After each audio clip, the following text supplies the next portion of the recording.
Welcome to the NorthLakes podcast. On this episode, we talk to NorthLakes Registered Dietitian Rebecca Crumb-Johnson about diabetes prevention, the importance of nutrition, and how she works with patients and other providers. I'm Jeremy Oswald, and I'm lucky enough to host the NorthLakes podcast. Let's talk to my neighbor, Rebecca.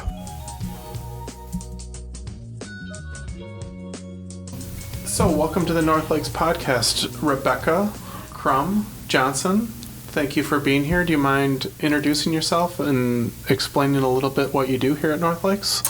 So I'm a registered dietitian, and I'm a certified diabetes care and diabetes specialist. Registered, I am a kind of a generalist as a dietitian, so I see lots of different things like weight loss and heart disease. But because I'm certified in the diabetes education, that's kind of my specialty. So I see people for general nutrition needs and education, but because of that diabetes specialty, I can also help with like teaching people how to check their blood sugars or adjust their medications. I work with the physicians, so it's a little bit wider scope of practice beyond just doing nutrition education. Kind of, you can do it all. I can do it all. Yeah. Well, there is a lot we could talk about nutrition, but we're going to talk specifically about diabetes prevention today. Can you describe what diabetes is? So there's 3 different types of diabetes. The first one is called type 1, and that's the type that we typically see diagnosed in children. So in that type, their bodies no longer make insulin, or they make very, very little insulin. So they have to go on insulin immediately. And it's a lifelong disease. And so that's a very different animal and less common than what we call type 2 diabetes. And that typically is diagnosed in adults, though unfortunately over the last few decades we're seeing it get diagnosed younger and younger and younger. Type 2 diabetes is where you're still making insulin, but your body has become resistant to the insulin and it's not using it very well. And why do we need insulin? The reason we need insulin is when your blood sugars go up, and the main reason our blood sugars go up is from food, but blood sugars can go up because of being stressed or excited, being sick. So it's not just the food. There's hormonal things that go on too. But typically it's the food. And when our blood sugars go up, our pancreas makes insulin to make the blood sugars go down. And like anything in our bodies all like to be, whether it's your calcium level or your sodium level or whatever, our bodies like a sweet spot for the sugars. See what you did there. So they like to be in a certain range. So like if you haven't eaten and you get your blood sugar checked, the normal is considered to be about 65 to 100. That's without food. But obviously throughout the day our blood sugars go up and down. It's not like it's going to be 79 all day and it's never going to move. So someone with diabetes, either the type 1 or type 2, make sure I get the the terminology right. Right. It's about insulin control. It's about controlling the sugars in your body. Right. That's the basic thing that's going on. There's of course like all these other hormones and things going on, but basically it's getting the insulin to get your blood sugars normalized. Now the third type of diabetes is the type you can get when you're pregnant. So that's called gestational diabetes. And most women will get checked to see if they have it about starting their 3rd trimester of their pregnancy. And when you're pregnant, your body obviously changes a lot. And one of the things that happens is you can become insulin resistant, or most women become insulin resistant. But some women can't, they don't make enough insulin to overcome it. And that is a temporary diabetes. But those people that do get gestational diabetes are at a much higher risk to develop it later in life. Gotcha. So, but I'm just going to broad strokes here again, because I'm a very simple person.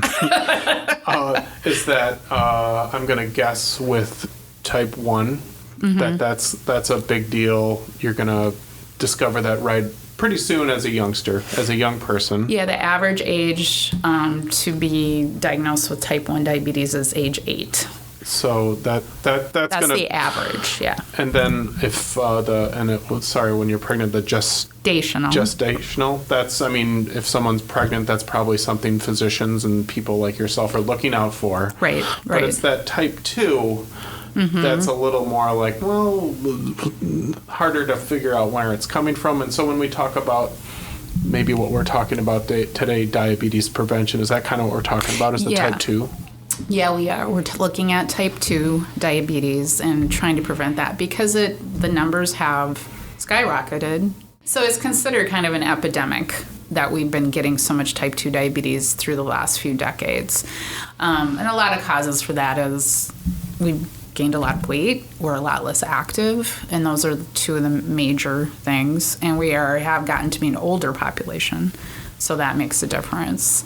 But nationally, through the Centers of Disease Control, they're really doing a lot of big campaigning to try to prevent diabetes. And maybe just to expand on that a little bit, we could talk about a lot of things with this, I guess, but to talk about prevention, or is it sounds like there's a couple of symptoms, like if you're not very active, if you're overweight, you could be susceptible to that. Those are the kind of things you can control. Are there other risk factors? Big risk factors, and you kind of led into what I wanted to talk about, was that the big risk factors are family history. Nothing we can do about family history. You can't pick your parents. We'd like to sometimes. Oh, easy. Joan, she didn't just say that. Joan is my mother. Being over 45, again, we're all going to age, hopefully. Your ethnicity, nothing we can do about that. And there's higher rates of prediabetes and diabetes in non-white people. So, that's a factor that can't change. And then the other one is if you have a history of gestational diabetes, which we talked about, so you've got that history. The other two we talk about are inactivity and if you're overweight, which technically is that body mass index of over 25, then you're at risk. So those are two things we can try to do something about. So that's the things that we zero in on and try to change to help prevent diabetes. And what would somebody be, I'm thinking I might fit into a couple of those categories. So what could or should someone be looking for? I mean, maybe they already know, I'm overweight and I don't move around a lot, but what else maybe what might they be feeling to be like, maybe I should get checked for diabetes or get checked out? One thing you can do is you can go into the American Diabetes Association website, and there's other ones out there too, but the ADA is a really good one, and you can take their risk test. And you just can go to diabetes.org, and then they have a risk test ProMed. But if you just go on the site and search for it, they actually have a little quiz you can take that will tell you what your risk is at. Mm-hmm. And that's really helpful, to kind of find out. And then if you get a score, I think it's 5 or above, then it's okay, you've got a higher risk. And that's where it's good to talk to your physician. Right. And are there specific symptoms, or is it a wide range? I mean, if someone's you really don't want to go by symptoms for diabetes, because the problem is you don't get symptoms until your blood sugar is over 200 most of the time. And that's getting to be a pretty high blood sugar. Mm-hmm. So when you're looking at normal is 65 to 100, 200's up there. Yeah. And it has to be there most of the time. It's not just every once in a while it pops up. However, having said that, if you do get the common symptoms are, the one I hear the most from people is, I am so tired, because your body isn't functioning correctly. people get really thirsty. Is this because your body's not working the way it's supposed to? You start getting very thirsty. You start urinating a lot. And the urination isn't from all the water you're drinking necessarily. It's just because your body's not using sugar correctly. The other one is dry skin, which in our area is kind of tough in the winter because we all have dry skin in the winter, but it can get very dry. Hunger, blurry vision is another one. If all of a sudden like things get out of focus, and then they kind of come back, and slow healing. So if you have cuts or whatever and they're just not healing like they used to, those are symptoms of diabetes. But again, you're getting pretty high at that point. Okay. We'd like to discover it before then. Because you can do much more for it, I would imagine. Right. It's always better to catch things early, like anything.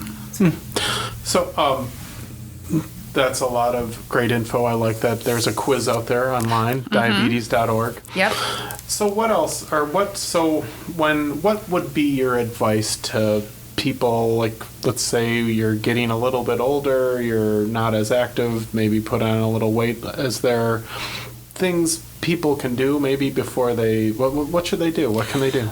Well, there was a study that was started in the 90s, and they, what they did is they got over 3,000 people signed up for the study, which, if you're at all familiar with studies, that's a lot of subjects. And they ran the study for 2 or 3 years, and they were all people that were at high risk of getting diabetes. Like with those risk factors we talked about, they were hitting those risk factors. And so what they had them do is, you always have like your control group where you say, don't do anything. And then they had a group that said, okay, we really want you to try to exercise about 150 minutes a week. We like you to lose about 5 to 7% of your weight. So if you weigh 200 pounds and you're going to lose 5% of your weight, that's 10 pounds. Okay? So it wasn't like you need to get to what you weighed when you were 16 or you have to be in the perfect little BMI. It was just like, can you lose 5%? And when they did that, through the 2 to 3 year study, it decreased the risk of diabetes by over 50%, which is really significant. That was without medication, and so losing that small amount of weight, adding 150 minutes of exercise a week, which comes out to be about 20 minutes per day, really decreased it. And what's really cool is the older you were, the more it decreased your risk. So the people over 60, it brought their risk down by like 70%. And since then, they've continued to track, first of all, the people in the original study, and even up to 10 years later, it made a difference, which is really cool. And then also they keep adding people into the study, who are still doing these behaviors and making these changes, and it's proving true over and over and over again.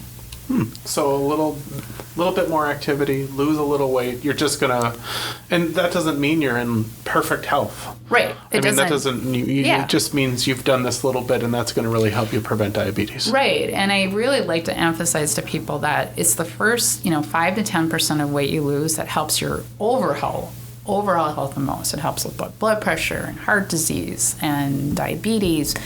Every pound you lose takes 4 pounds of pressure off your knees. I love that stat. I was gonna I'm glad you brought it up because I know there's some number, there's some magic thing. So say that again. So every pound you lose takes about 4 pounds of pressure off your knees. So if you lose 10 pounds, you're taking 40 pounds of pressure off your knees. You could do the old, put 40 pounds on your back, and that's what you're taking off. So I'm constantly trying to encourage people that they don't have to be that idea of perfection of what they think. Whatever they get it, where they get it from, that's not necessary. Any little bit helps. I love learning a little bit more about what you do. So let's say somebody's tried this or you come across them. What do you recommend, or how do you help people in your role with this? If they get so far that they're, in here seeing a specialist such as yourself. Okay, so for if they do have diabetes, the first thing we always want to look at is diet and activity, And I really want to emphasize the word activity and not exercise, because it's just getting moving. It's not that you have to get a class. It's not that you have to sign up for a 10K run or anything like that. It's just moving. It can be walking in place in front of the TV. It can include snow shoveling. It can include, gardening. It can include all that stuff. It's just, please move, and it can be 5 minutes here, 5 minutes there. It doesn't even have to be like the 20 minutes, so we just want to get people moving. And my philosophy is that I start where the person's at.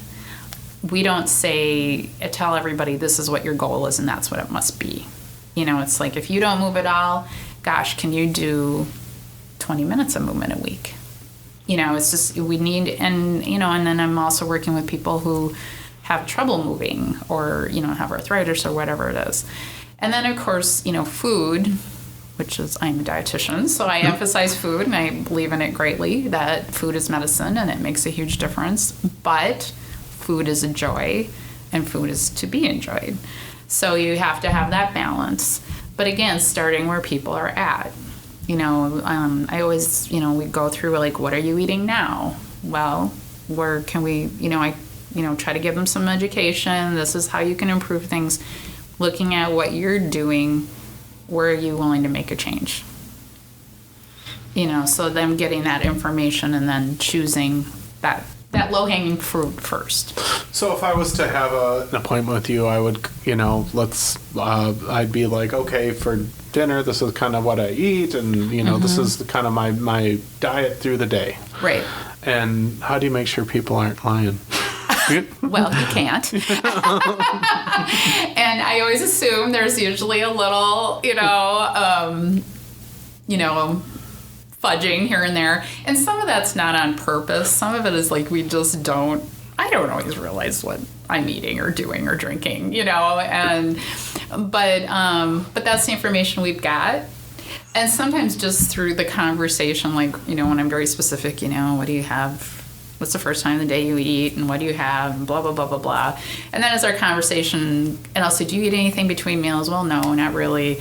And then as the conversation goes, it's like, oh yeah, there's a bowl of ice cream every night. And, so just having that getting into a smoother conversation where we get to know each other.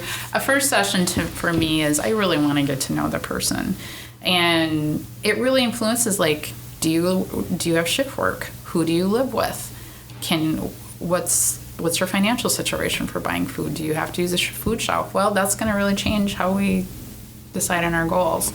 So it's got to be very individualized. It's not like you have like, okay, you're a 50-year-old male. Here's your diet. Right. Nice to meet you. Nice to meet you. No, yeah. That's not going to work. No, it's not. And why would... food is really emotional, and it's really personal, and it's cultural, and it's historical, and, and what are your cooking skills? It's just like there's so much involved. It's not just taking a pill in the morning, and so, we just have to really, like, take our time and kind of figure things out. Yeah, there's those people that are like, I would say engineers are some of my favorite patients because they love data and they love detail. So like, those people that just glom onto it and go. But most of us, it's one step at a time. What are some resources, or what kind of guidance would you give someone that's like, I kind of want to change my diet or learn more about food? And I don't mean to put you on the spot. I didn't ask you about this beforehand. Are there good resources that people can look at? Well, there's lots of stuff online, of course. And I really, just like anything, I really beg you to go to a reliable source, which the American Diabetes Association is a reliable source. Centers for Disease Control, great source. So go to some of those. Recently, here at NorthLakes, we started a diabetes prevention program. And I'm just doing my first class. And that's actually a year-long class. The first 16 weeks, you meet once a week. And then after that, there's like 8 more sessions after that to make up a year. And that program has a set curriculum. It's really a neat program, and I just got certified in it to teach it last fall. And as I said, we're doing our first one now, and I feel like I should be paying these people to be in it because we're wandering around and figuring it out. Currently, Did you hear my first podcast? So I know about the learning. You know about the learning curve? Yes, I do. So at any rate, we're doing this, and I've got 5 people going through it, and we plan on continuing to do them. We're going to start another one this summer and really expand that program. So those diabetes prevention programs are out there. You can go on the websites and find out who's got them. And so like I said, we're just starting ours, but there's other ones out there. And we're doing ours virtually. And the reason we did that is we started out with just NorthLakes patients, and it enabled us to allow anyone in our NorthLakes region to join. Because you're in more than one clinic. We're meeting and speaking in Ashland. This is one of your locations, but you're in a few different ones, aren't you? Yeah, I'm in Ashland 2 days a week, and I'm in Hayward 2 days a week. However, I can see anybody from any of the clinics. We can do that clinic to clinic virtually. So like if you're in Hurley and you don't want to come to Ashland, we can do that a couple of different ways. You can go into the clinic, especially, I get it, especially in our rural area, you don't always have great Wi-Fi or internet connection. So that's really nice because it gives you really good connection. Or we can do it from your home. Mm-hmm. And that works great too. And so I think I know the answer to this one, but here's a softball for you. All right. So if I wanted to make an appointment with you, it's not that simple, right? Usually you're referred, like you'll see a physician and that they make a referral to you, or how does that work? Typically I get a referral. However, you can just call the clinic and make an appointment. So you can do that. And the reason I mainly want referrals is I like to have information. It's like, I like to know what medications people are on and what their labs are, and, because that makes a difference in how you're going to handle things. And if we're really looking at the diabetes part, meds are really important because there's so many different diabetes medications and so many different dosages. And so we can really look at what's happening and what are going to be the best options for that person. So you can just make an appointment. You don't have to be a NorthLakes patient. I see people who aren't NorthLakes patients. So you can do that.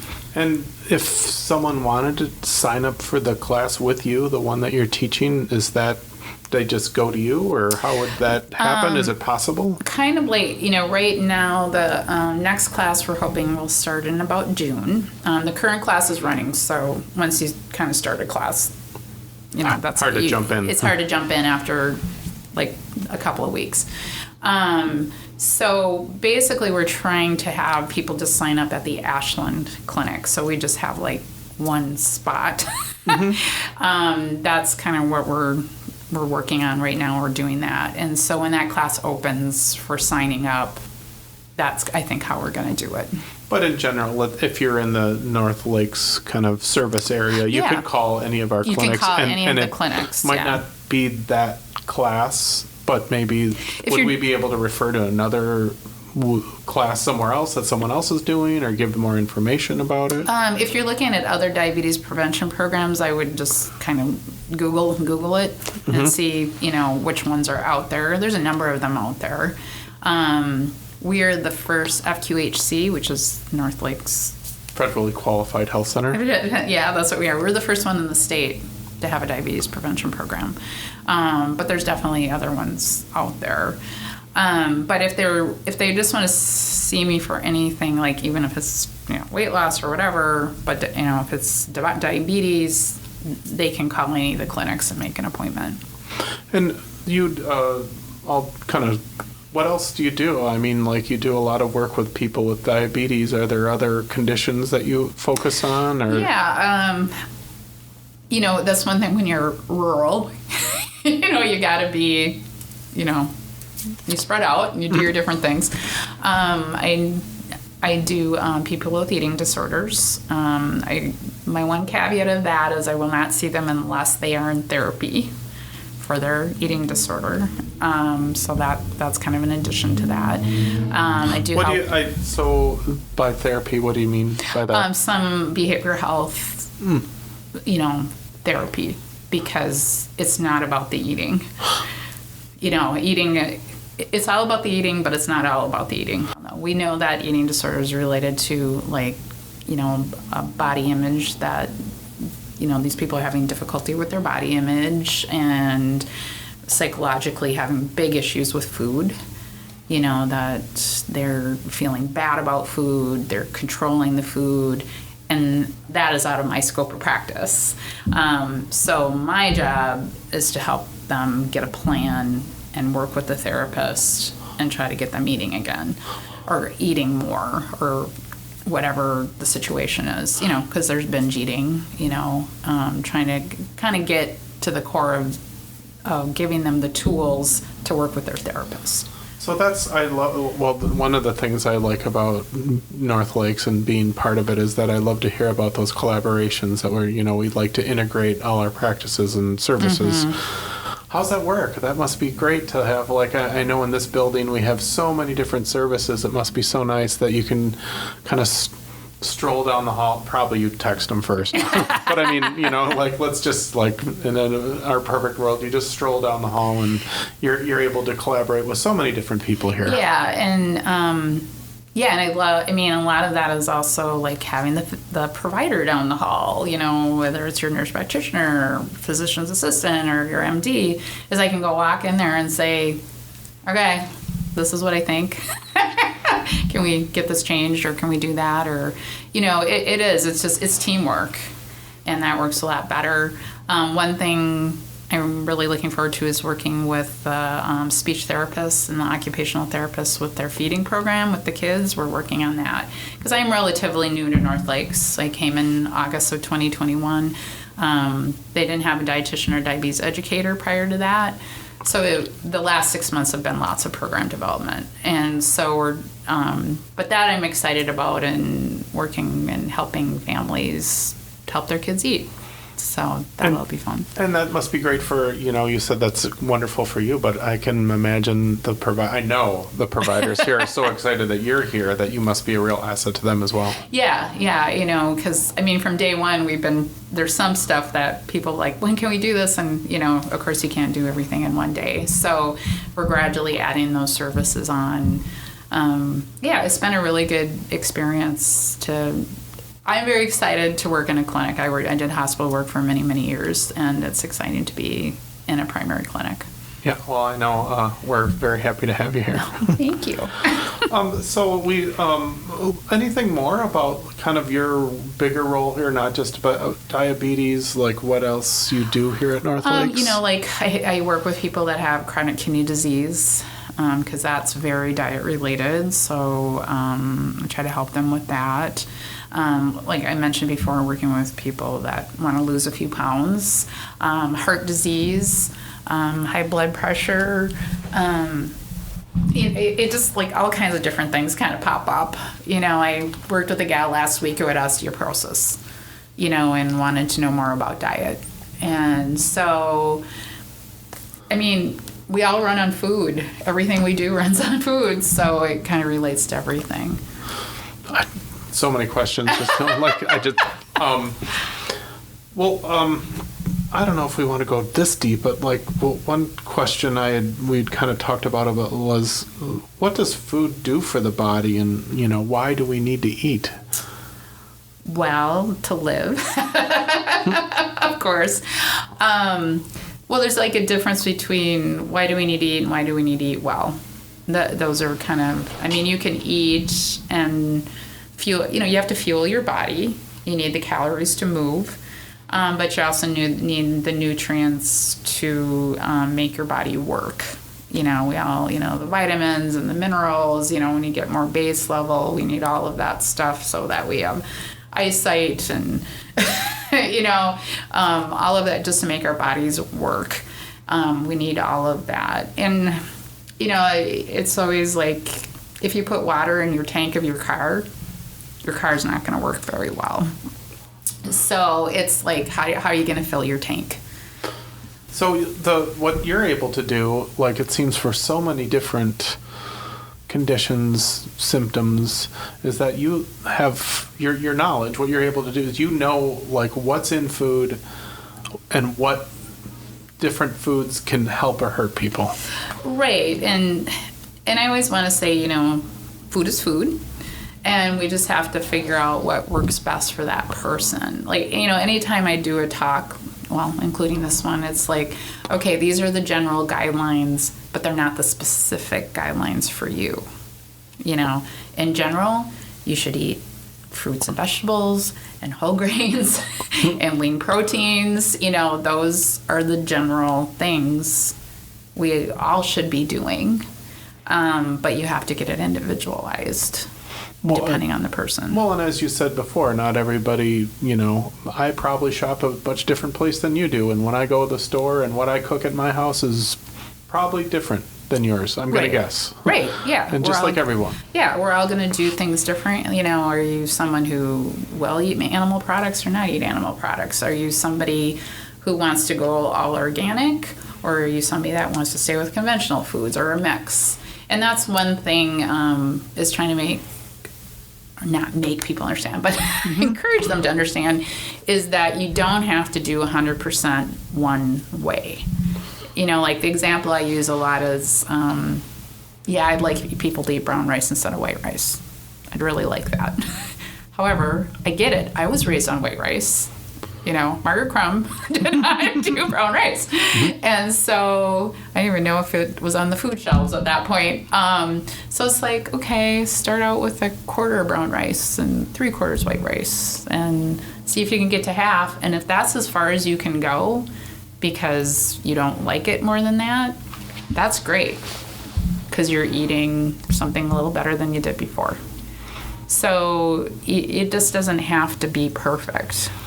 And I don't know if you're like, now I'm going to just think about like just eat like food and where you get, like it's all kind of where you grow up and how you were brought up. Is that where people learn? And oh, yeah. Yeah. It's, that's where we all start is where we fed as kids, and I was very fortunate that I had a mother who was a wonderful cook. And we all love food and, it was fantastic.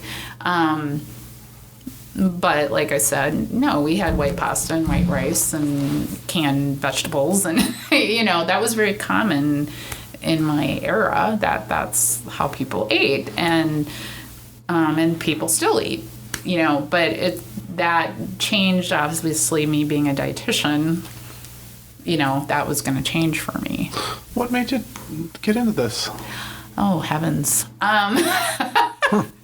Okay, we have to go back to the mid-'80s. But I actually started out as a speech therapist major. And then actually shadowed a speech therapist and said, well, yeah, this isn't going to happen.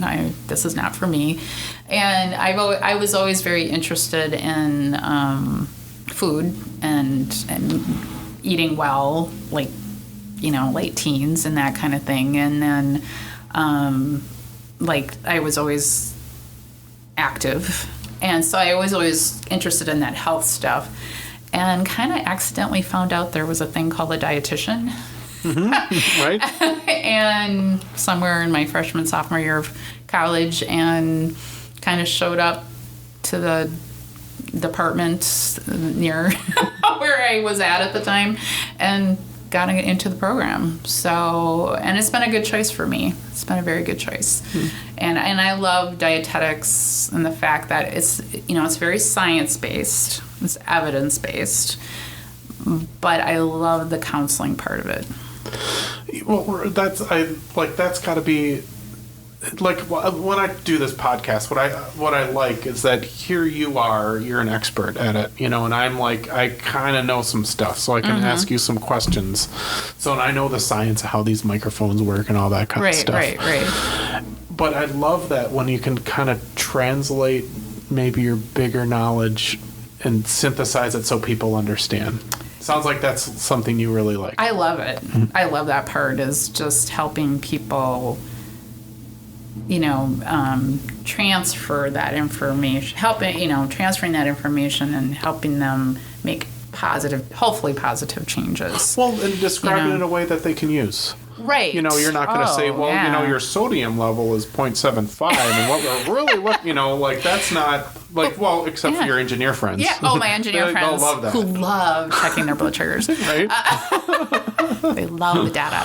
Every person's so different, and I really love that. It's fascinating to watch people make changes, and it's really fun when you see light bulbs go off. That's super fun to see that happen, and it's like, oh, I get it. And sticking with people, because some people basically it's like 2 sessions, off they run, and which is great, but it's really fun to really work with people, even gradually, and just because sometimes I'll say, when people are frustrated and they say, I haven't changed anything, and I'll say, well, let's talk about where you were a year ago. And they're like, wow. To reflect on, look. Things have changed. It's like, things have changed. And it's not like you're not, here's the pill. You can't, it's right. like here's, or, it isn't a kind of a one session deal that you need to stick with people. Well, do you? I'm working with people we're asking them to do hard things. I'm not saying that this is easy. It's hard stuff. It's hard stuff to change any kind of behavior in your life. So, and again, like I said, food is emotional. We love food, we have weird relationships with food sometimes. So, you're asking people to do really hard things. And you might not be just asking that person, but if it's a whole family, that you're like, so do you have to help with that too? Or is that an obstacle, or can you help people like a whole family, or? Well, often you are, especially, if it's a parent, you're, really changing things up, or, and the spouse of someone. I love it when people bring in a support person to their appointment, because it's a family affair, and you're, and that's why, especially when somebody comes in the first time, it's like, do you live with somebody? Are you making meals for kids? Are you, is it a multi-generational household? Because that is a huge factor, I always say there should be a support group for spouses who have skinny spouses that can eat anything they want. Because we even talk about that as like, well, my husband can have a huge bowl of ice cream every night and he's still his high school weight, So, you have to talk about that stuff. Yeah, well, like one size doesn't fit every family. No, not at all. So, it's just making little changes and hopefully getting into a positive space. Yeah, and I love that you talk about how it's, food is so social and, so, and I'm going to guess just from what kind of knowing you that it's got to be hard. Like, holidays must be trickier when you advise people if they're going out to eat with people, like. Right. And that's one thing, like the holidays, I tell people it's a holiday, go celebrate. I almost hate, like, the healthy recipes for the holidays, how those come out, because it's like, okay, if you stick to the one day, go have some fun. It's the other, it's just don't do it for, between Thanksgiving and Christmas every single day. Enjoy your holiday. If it's your birthday, have a piece of birthday cake. That's, I don't have a problem with that. That's what it's for. It's a celebration. It's just that it's the in-between times that we need to pay attention to. So, that's a big factor. I'm a big believer in that 80-20 rule. 80% of the time, try to do the absolute best you can, and 20% of the time, whatever. Merry Christmas. Merry Christmas. Yeah, so, Eating out, though, that is a tough one, because if somebody only eats out once or twice a month, that's not that big of a deal. Go to town, do whatever. But when you have folks that eat out a lot, then it's like you need to pay a lot more attention, so. And I know a lot of, what'll push me to eating out is sometimes it's just time, Mm-hmm. I don't have time for that. So are you also maybe helping the people find time to cook? Find time to cook, or well, it can even be something like, people that have very little cooking skills or don't have time. It's like, okay, what's the best frozen meal options? There's a lot of frozen meals out there, but there's some that are better options than others. So how do we figure that out? So I'm just going to guess that you're spending some time teaching people to flip that package over and read what's on there. Read the label. Read. Do you want to talk a little bit about that, or what should people be looking for there, or what's good and bad? When you read the label, the first thing that's the most important thing, is what's the portion size. Because what you think may be a portion size is not what may be on the label. So you really, and don't complicate it. If it says it's 2/3 of a cup, it's 2/3 of a cup, because it'll have the weight on there too. Okay, if you want to weigh your food, good for you, but most of us are going to look at the 2/3 of the cup. So really look at that. And a lot of times for labels, it's comparing it to another food. So let's say cereals, for example. If you have Cheerios and you have a really high sugar cereal, kind of looking at, okay, what am I looking at calories? If you have diabetes, what am I looking at for carbs? If you're trying to avoid added sugar, what are you doing? And again, that's individualized too, because if I have some folks that really need to watch their sodium, I'm going to say you need to really look at that sodium and know what that is. So it's very, again, individualizing it about what are you watching out for. For some people, it's just simply they want to watch their calories.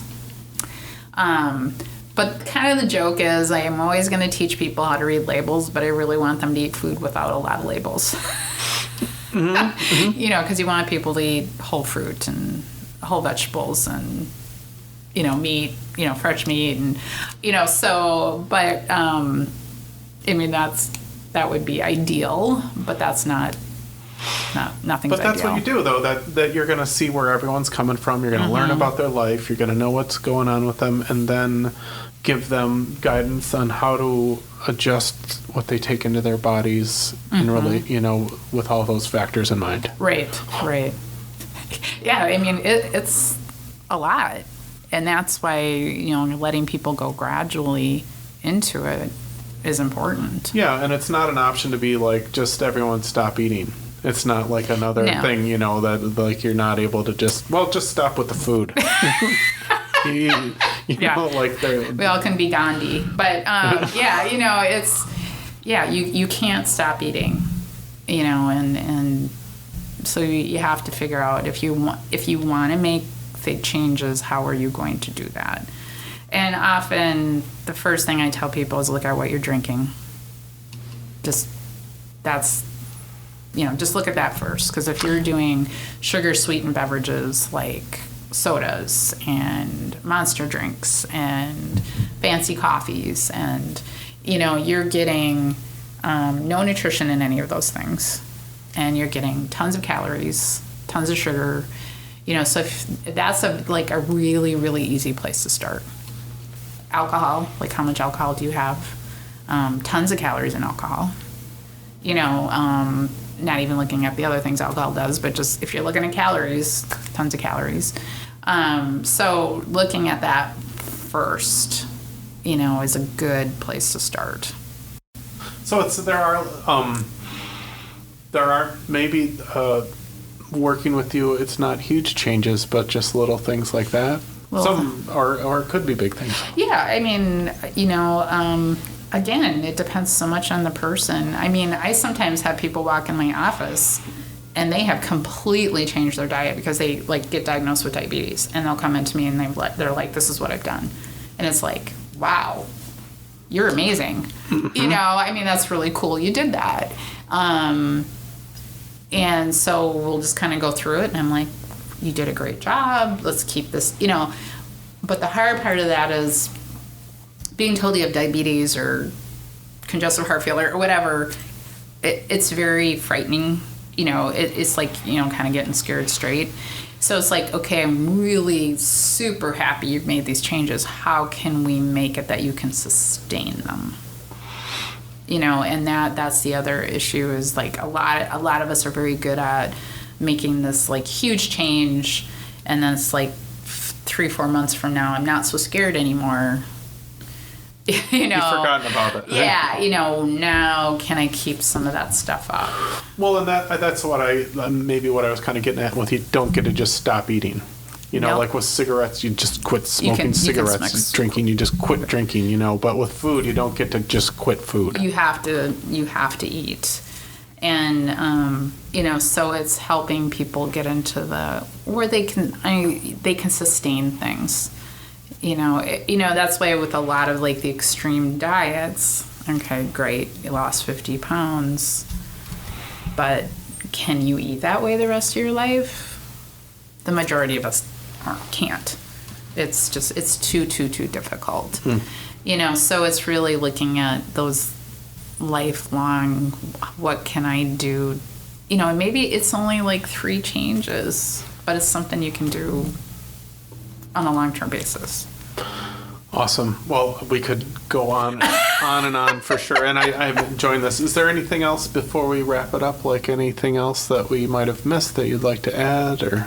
No, you know, I just don't want people to think I'm, you know, going to judge them on what they're doing. I've been a dietitian over 30 years, and I can't say I've seen it all, but I've seen a lot, and I'm not going to think someone's a bad person or that they're dumb or, you know, whatever. You know, we have so many things thrown at us between commercials and sale. You know, there's so much that goes into what you're going to eat that I just want people to know that if you come in and see me, we're just going to sit down and try to figure out what works.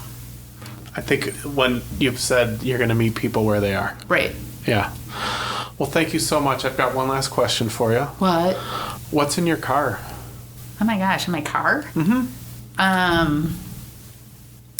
Cross-country skis. Snowshoes.